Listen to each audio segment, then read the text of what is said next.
All right, we welcome someone in who we haven't been able to talk to since I think the day one of the Women's College World Series last year in Oklahoma City. She's Northwestern pitching coach Michelle Gascoigne. So I guess I'll start there, Michelle. First off, thanks for doing this again, but take us to what's been happening since the offseason to this point for you, because I'm guessing when it comes to the transfer portal and recruiting, that Big Ten title and that trip to Oklahoma City probably fared pretty well for you on the recruiting trail. So just how's everything been going since that trip to OKC?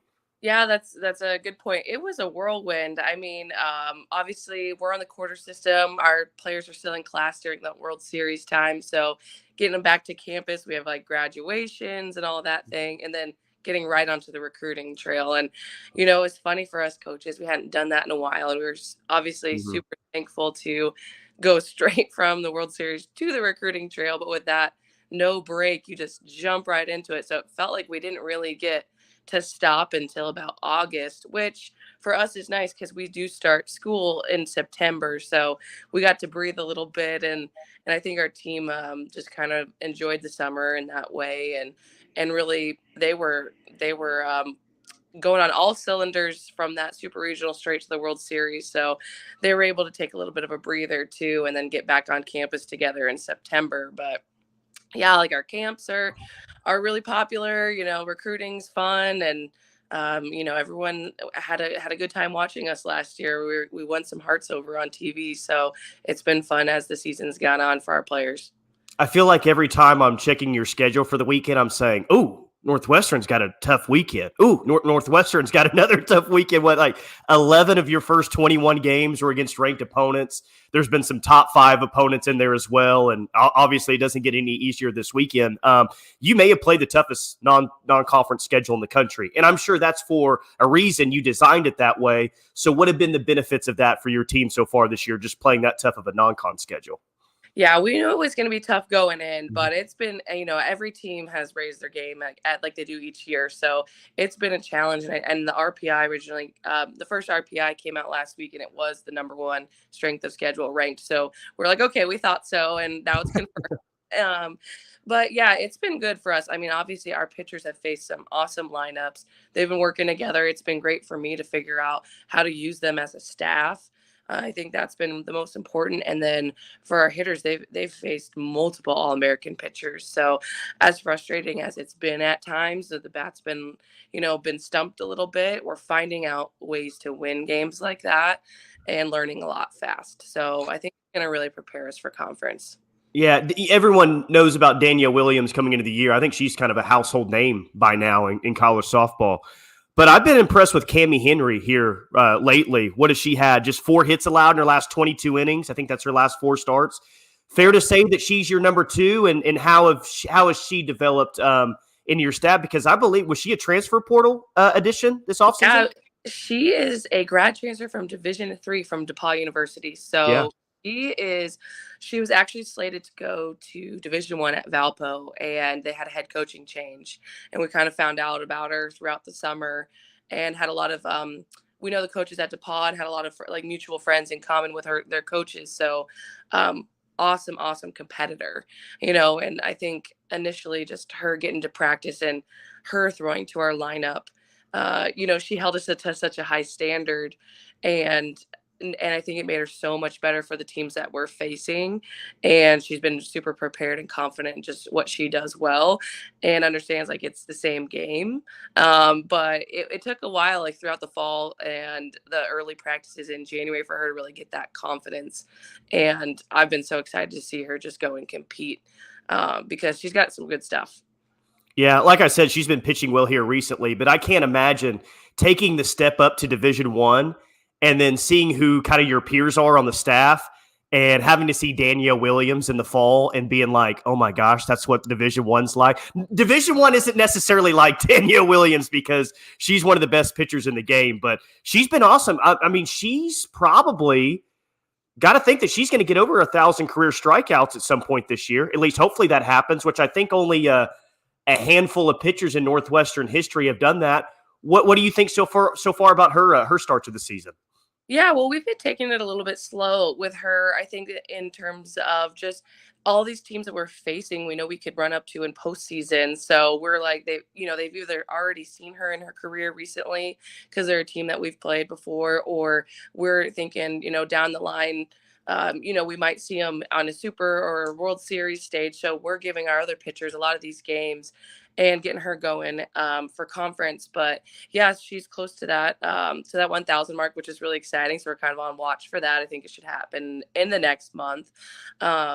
But yeah, no, she's been really good. I think that she's able to show some different looks right now. Whether I think last week against Louisville, I was really happy with her rise ball, which some Mhm. days we don't really go to as much, but it's been she's been fresh, so I think that's helped that pitch a lot too. I'm curious what it's like for you coaching her at this point in her career. And I think that you've been there with her every step of the way throughout her career at Northwestern. But, if you have a true freshman coming in, I'm going to guess it's not the same coaching points as Danielle Williams now. So, how do you manage a talent like this at this point in her career? Because I'm guessing you don't, like, how you coach her is maybe different from a lot of other pitchers. Yeah, especially I do have a veteran staff in that regard as well. So it's funny. Next year I'm gonna have three freshman pitchers, and so I've actually been thinking about that a lot of like these things that I haven't coached in a while. Yeah. Where like it's gonna be a lot different, which is fun. And but for her it's really just keeping her on her routine, making sure that she is as explosive as possible and recovering as best she can, and then like just mentally in a really good place. I think for her she keeps it really simple. She likes the information in our game plan, but we don't need to overdo that, and just prepare like those just specific setups and locations that she has, and continuing to be keeping batters off balance and understanding when to make adjustments. But yeah, it's all like the little things at this point, Mhm. but really just keeping her on her routine as these tough weeks go. There's a lot going on with Northwestern athletics right now. Did you stay up last night and watch the NCAA tournament win? We did. We actually had a really fun afternoon. So by the time we landed, we went straight to practice at DBAT. That was nice to have that indoor available. And then as soon as we finished, we went over to Chalk, which was fun. Yeah, yeah. And they had the game. We had reservation, and they had the giant screen on our game for us. And our team was excited. They're fans, obviously, of their peers, and it's a big game. So we're officially undefeated in the first round of the NCAA You're right. Yeah. tournament. So, and I think we'll be able to watch tomorrow night. Also, it'll be a little later, but so we'll be maybe watching in bed. But it'll be fun. We're excited to follow these guys. I was thinking about it earlier this morning because it really seems like you're having a good time out in that Evanston, Chicago area. And I've been to Chicago a few times. It's just a really, really cool place. But what if I would have told you your senior year of high school, hey, Michelle, you're going to leave the West Coast for a pretty good portion of your life and spend it in the middle of the country? What do you think that senior in high school would have said to that? It's wild, right? Like I never thought I would go more east than Oklahoma. You think, okay, I'm gonna go to college in Oklahoma, come back, or whatever. But Chicago is awesome. I love it. I didn't know anything about it before they drafted me years ago, but it's home, and I just think it's a really unique place, Evanston, especially. Really fun community with the college town, but also the community, and lucky to live there. So yeah, it's been fun on campus. The students are really hyped up, and I think the student section's been sold out every game. Our field, the basketball arena is in left field of our field. That's that Oh, roof wow. it on. So we're excited to bring those fans back outside for the cold Big Ten games. Yeah.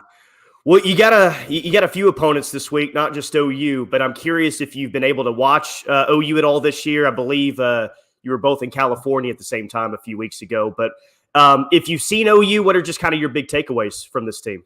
Yeah, so actually we had last weekend off. We're in final. We're just finishing up finals right now, so we don't play the weekend before finals. And they were playing on TV against Mississippi State, so that was obviously a fun series to watch. So I actually got to watch pretty closely last weekend, which was nice. And it's sometimes I'm watching as an alum, and this week I was watching as a coach preparing. So Hmm.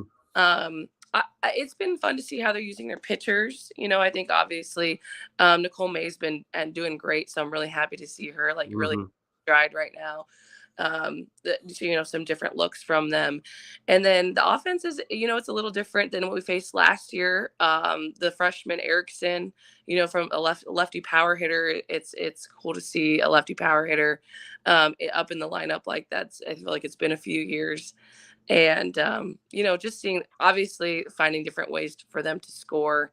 I think they had like 4 base hits in a row at one point last weekend, and you're thinking about the long ball as a pitching coach, so obviously just figuring out ways to keep them off balance and give them different looks.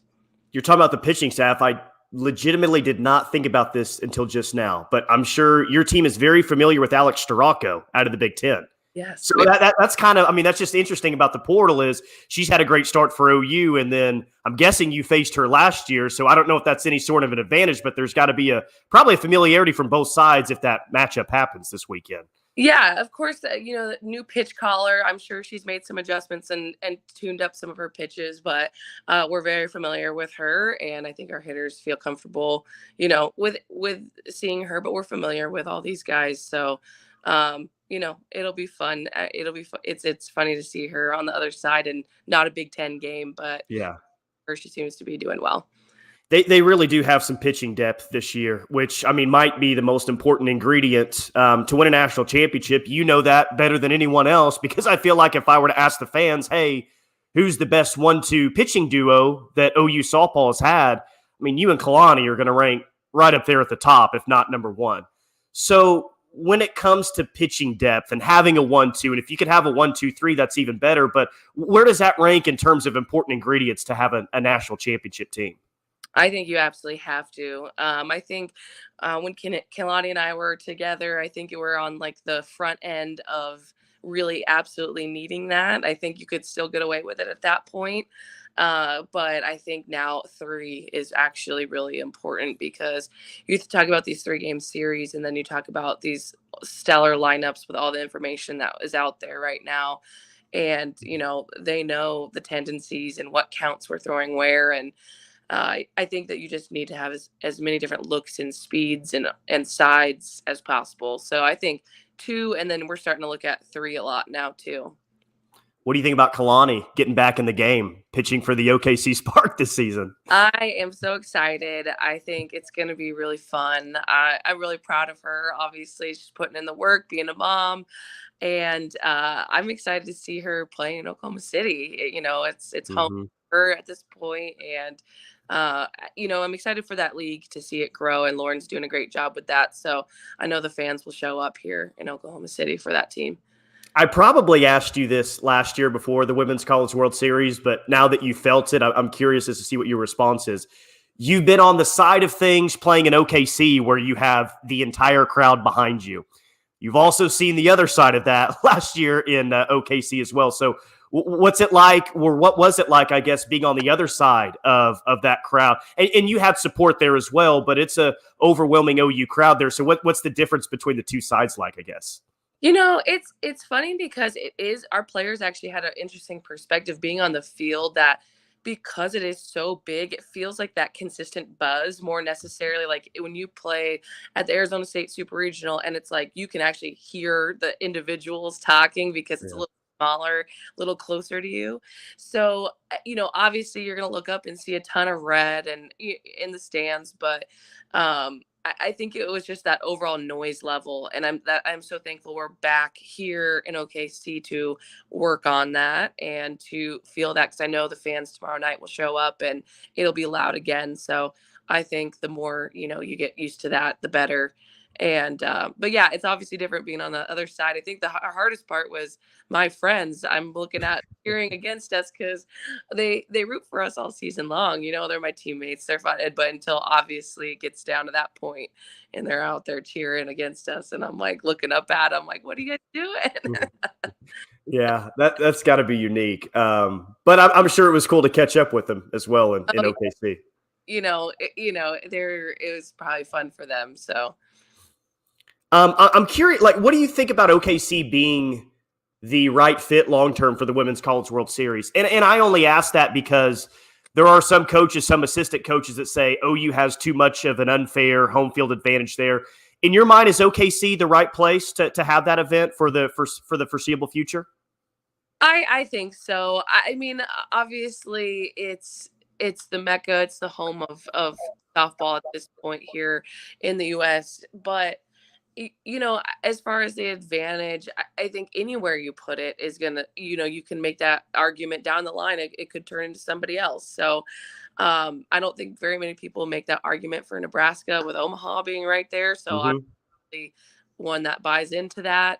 Um, I think it's a great spot. I think people plan their trip here and they don't want something that's traveling. And you know, I think that the city's done a great job of putting the resources into it to make it better and better each year. You know, just stepping in there last year, you know, I thought I knew the lay of the land and I didn't, you know, because they had changed so much. So I think that they're doing the right things to keep it here. And you know, I don't know if this is an old school opinion, but I like it here. Yeah, same here. Yeah. Last question I have for you, and as a player, I could have asked you, hey, Michelle, what's the nicest thing or the best compliment you could give to Patty? But you're a coach now. So I'm curious, coach to coach, and you know her style and you know everything about her. What's the biggest compliment that you could give to Patty Gasso now, coach to coach? Oh gosh, that's a hard one.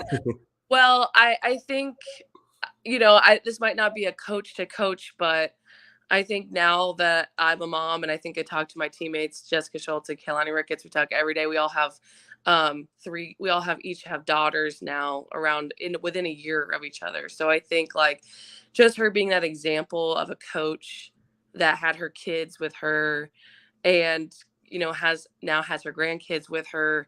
I think that goes so far for me today. But I think as far as a coach, just her being able to adapt to what her players need year after year, because I know it's different now than what we needed. And I think that she's done a really good job because I don't know all coaches have been able to do that for so long and really get a feel for who their players are and what they need year after year. So I think that would be my coaching side of it. Yeah. She's Northwestern pitching coach, Michelle Gascoigne. Can't wait to see you in OKC this weekend. And I hope this isn't your last trip to OKC this year. That I speak for all OU softball fans when I say that. We hope you're back in town. But thanks as always, and best of luck this weekend, Michelle. Thank you. Go Yep. Cats.